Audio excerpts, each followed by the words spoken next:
Hi everyone and welcome to this video. In this video we'll talk about purpose once again, but we'll talk about it from a different angle. The title of this video, at least implicitly, at least as it is now, and it'll probably change for ZO purposes, but is every action you perform influences the world as a whole. And now this is essentially inspired by another video I did on the other side of the archetypes, so sort of this idea that the archetype is always influenced by the subject in its interaction with it. But there's more to this video. My purpose with this video is to suggest that we as humans have no other purpose in life essentially than to sacrifice that which we found in the depths of the unconscious to the archetypes, to the realm of the archetypes as a whole. Now, to give you sort of a first introduction for those who are entirely new to this channel, I'm not sure if this is the good video, the right video for you to start with, but I'll give you a brief introduction to the archetypes and to Carl Jung in general. So basically, Carl Jung was a psychiatrist who developed analytic psychology, so a form of psychoanalysis, as a student of Sigmund Freud, at the turn of the 20th century and into the 20th century. Jung developed hallmark notions like the collective unconscious, the archetypes, synchronicity, and all these kind of great things we talk about in pop culture so much.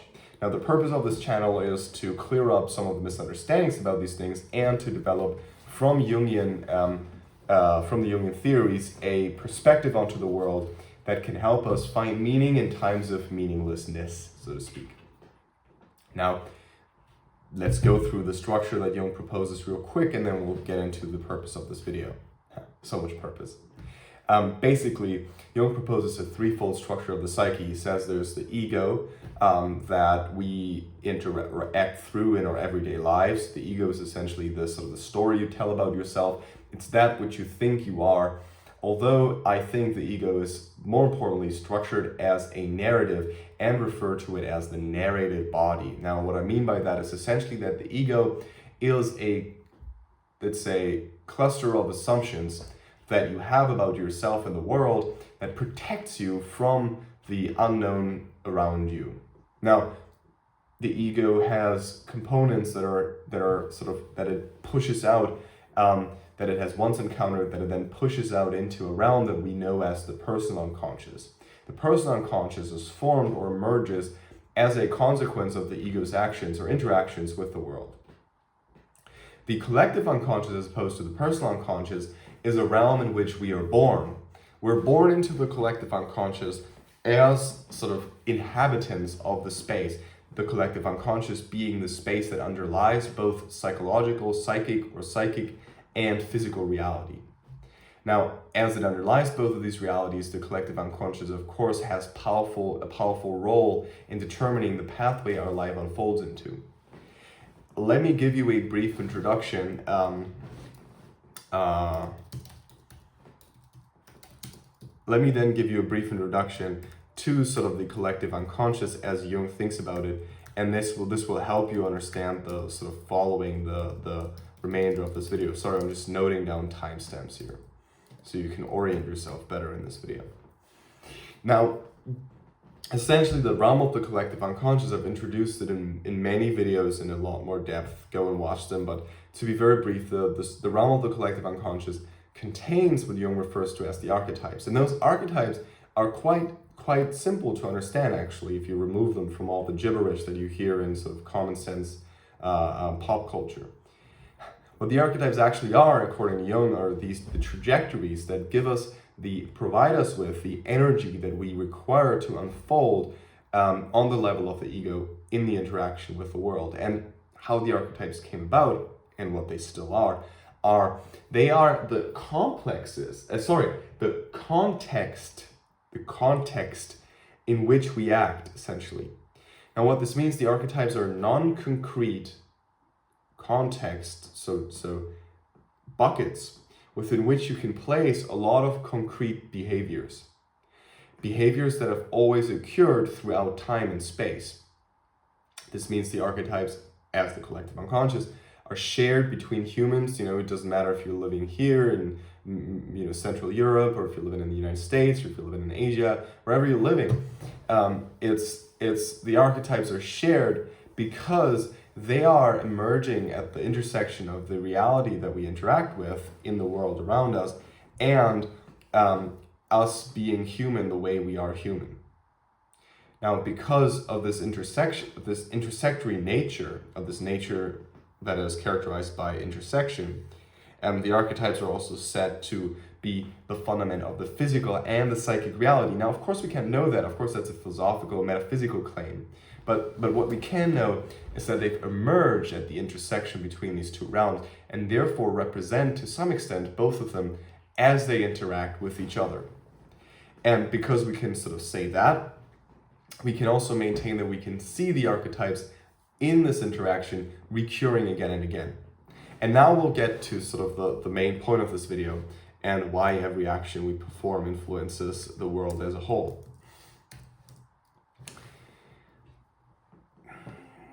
Because we are always engaged in an interaction that is not only an interaction with our own sort of personal life, but it's also an interaction with an archetypal space, we always have a choice, right? We have a choice that is, we can simply continue living on the level of the ego, which basically means continue existing to some extent on the level of that which we think is for us the right thing to do, and finding ways around sort of the wrongs.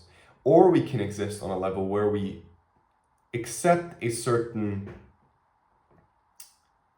attitude that is basically what I want to call the sacrificial attitude. Now, of course, you can call into question whether we have this choice in the first place, or whether we're forced to accept the sacrificial attitude. But I think basically, it doesn't matter for this video, I think, basically.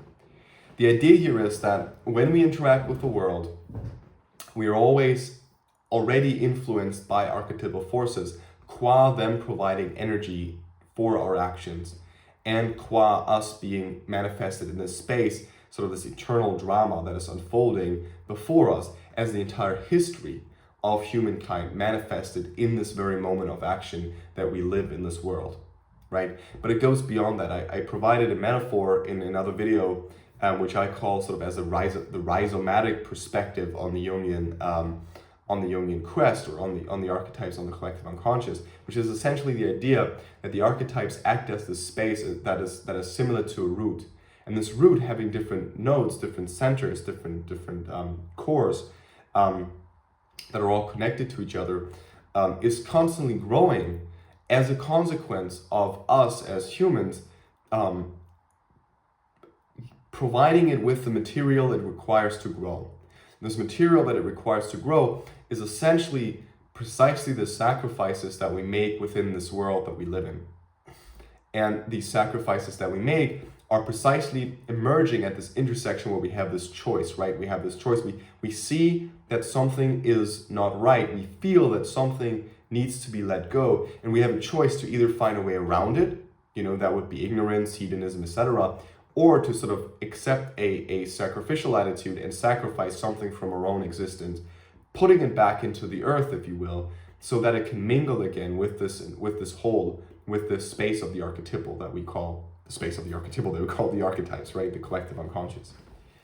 And in precisely this moment, it's not only, and I really think I recommend you, because this video will be relatively short, but I recommend you to go and watch my video on the Rhizome, or if you're interested in these ideas, you may want to consider to go on my website. I wrote a book called 21 Days of Giving, in which I outline precisely these gestures, right? Giving as a gesture of sacrifice. And I also discuss this metaphor of the rhizome, or the root, in more detail. So go check out my website.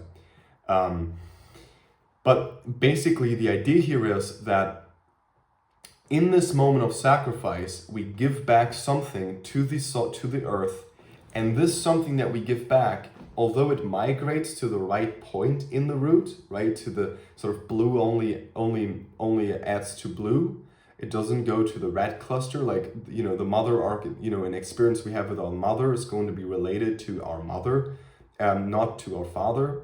But Nonetheless, because there's a vertical connection between all these elements of the root, basically the entire root is going to be influenced by whatever we add to it, because there are the weights between the units, just like in a neural network, the weights between the units determine also the characteristic of the units themselves. And precisely because of that, every action we perform, the entire world is at stake in two ways, right? The entire world in this archetypal space, right? The entire archetypal space and its configuration. But on the other hand, also the entire world as we know it, simply because of the influence the archetypal world has on the entire existence, past, present, and future. And so this is something to be utterly aware of, I would say, when we exist as humans. And I think what is more and what is really important here is the question of purpose, right? We really have to ask ourselves, I think, as humans, what is it, or what is the reason that we're here in this world? And I think this is a fundamental question humans have been asking themselves for thousands of years. And if you look at, for instance, the alchemical quest, the alchemists essentially knew this, and this is a view that is shared by a lot of peoples that are sort of, still more in touch with sort of this collective space than we are, and that essentially every action we perform has an influence on the whole, right? It's sort of this microcosm, macrocosm idea that although we're manifested in this microcosm, right, as humans, as a small unit, the smallest unit, or one of the smaller units, there is this immediate link to this big unit, to this macrocosm, right, that we can't avoid. But in the idea and what I want to suggest here in concluding this video is that basically purpose plays out in precisely this movement, which is essentially the movement of the hero's journey, by the way, which I'm going to make a video on very soon, an introductory video. But precisely in this movement, up and down the world ladder, as I put it in another video on the 3 world layers, we find, I think, the emergence of humankind in precisely the liminal space between the heaven and the earth, and thus precisely in this gesture of sacrifice and manifestation in the archetypal space. Well, thanks very much for watching. Do consider to like this video and to leave a comment below if you're interested in this content. Do also subscribe to the channel, and thanks a lot again for tuning in.